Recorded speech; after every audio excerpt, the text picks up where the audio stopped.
காக்கும் கரை விநாயகருக்கு சரணம், பூண்டி மகானுக்கு அரோகரா. 63 நாயன்மார்கள். இதில் நாம் இன்று காண இருப்பது புகழ்த்துணை நாயனாருடைய அருமையான வரலாறு. வளமையான சோழ நாட்டிலே கும்பகோணத்திற்கு அருகே செருவிலிபுத்தூர் என்னும் ஊரில் அவதரித்த சிவன் அடியவர். அழகாபுத்தூர் என்னும் இவ்வூரை அழைப்பார்கள். அங்கே ஆதிசைவர் மரபில் அவதரித்த சிவநெறியாளர். சிவனுக்கு இவர் அகம்படிமை தொழில் ஆற்றி வந்தார். அது என்ன ஐயா அகம்படிமை தொழில்னு கேட்கலாம். ஆகம விதிப்படி 6 காலமும் சிவனுக்கு திருமஞ்சனம்னு சொல்கின்ற அபிஷேகம், அர்ச்சனை, ஆராதனை, நிவேதனம் மற்றும் கோவிலை தூய்மையாக வைத்துக்கொள்வது, இந்த அறப்பணிகளை அவர் மிகவும் விருப்பத்துடன் செய்து வந்தவர். மனம், வாக்கு, காயம்னு சொல்லுவோம் இல்லையா, இந்த 3 கரணங்களாலும் இறைவனை தவறாமல் வழிபட்டவர். மனத்தினால் இறைவனுடைய திருவடியையும், வாக்கினால் பஞ்சாட்சர மந்திரம் நமச்சிவாய என்னும் மந்திரத்தையும், இந்த உடம்பினால் அவருக்கு ஆற்ற வேண்டிய தொண்டுகளையும் தவறாமல் செய்பவர். ஒரு நாளும் மறவாது இறைவனை நினைப்பவர். என்ன ஆகும்? இறைவன் சிவனடியார்களுக்குன்னு ஒரு சோதனை கொடுப்பார் அல்லவா?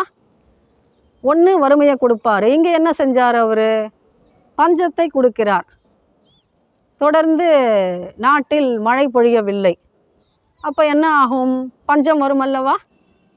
வறுமை வரும். அதை தொடர்ந்து மேருவை வில்லாக வளைத்த சிவனுடைய ஆலயம் இங்கே அமர்ந்திருக்கிறது. ஆனால் மக்கள் என்ன நினைக்கிறாங்க? இந்த ஊரில் தொடர்ந்து பஞ்சமாக இருக்கே, மழை பொழியலையே அப்படின்னு வேற ஊர்களுக்கு சென்று விடுகிறார்கள்.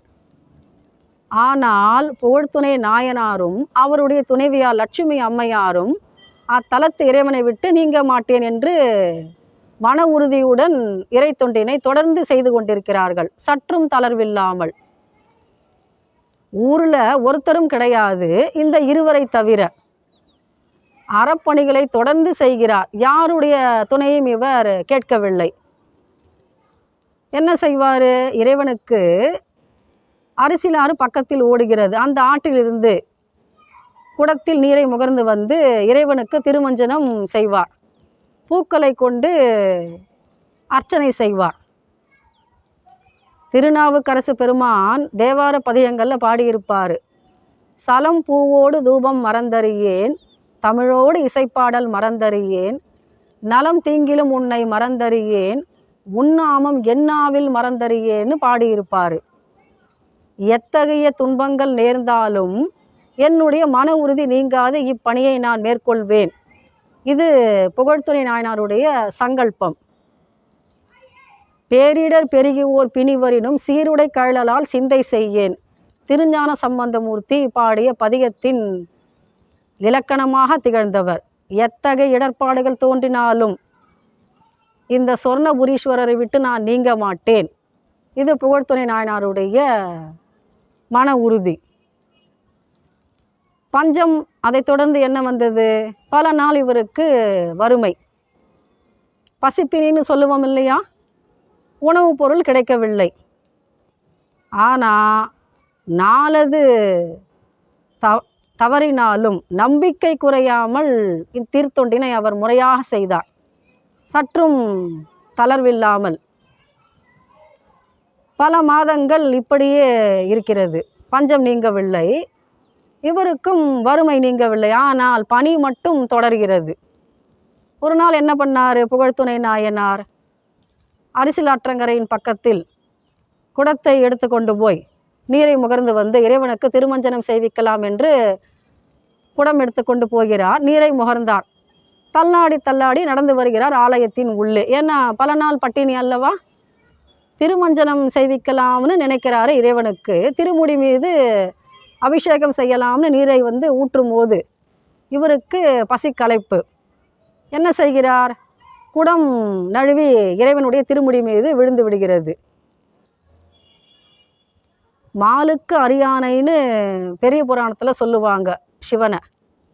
பசிப்பினியால் என்ன பண்ணுறாரு?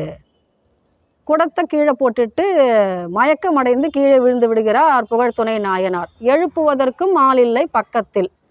ஏன்னா ஊர் மக்கள் அத்தனை பேரும் வெளியே சென்று விட்டார்கள் அல்லவா, யார் இருக்கிறார்கள் துணையாக, இறைவன் மட்டும்தானே துணை. அப்போ அவருக்கு சற்றே கனவு வருகிறது. அந்த கனவிலே சிவபெருமான் தோன்றுகிறார். ஐயா, எத்தகைய சோதனை வைத்தாலும் நீயே வென்று விடுகிறாயே, இத்தனை பஞ்சகாலத்திலும் எம்மை விட்டு நீங்காது நீ அறப்பணியை தொடர்ந்ததால் உமக்கு இப்பஞ்சகாலம் நீங்கும் வரை உமக்கு ஒரு பொற்காசு தருவோம்னு அருள் கொடுக்கிறார், மறைந்து விடுகிறார். இவர் தளர்ச்சி நீங்கி எழுந்து பார்க்கிறார். கனவல்லவே, அது நிஜம்தானே, படியிலே பொற்காசு அல்லவா இருக்கிறது. இறைவனுக்கு படிக்காசுநாதர் என்ற பெயர் எப்படி ஏற்பட்டது? சிவன் அடியவருக்கு அருள் புரிந்ததால் ஏற்பட்ட திருநாமம் அல்லவா அது. என்ன பண்ணுறாரு, அந்த பொற்காசுகளை கொண்டு ஒவ்வொரு நாளும் ஒவ்வொரு காசு வைப்பார் சிவன்.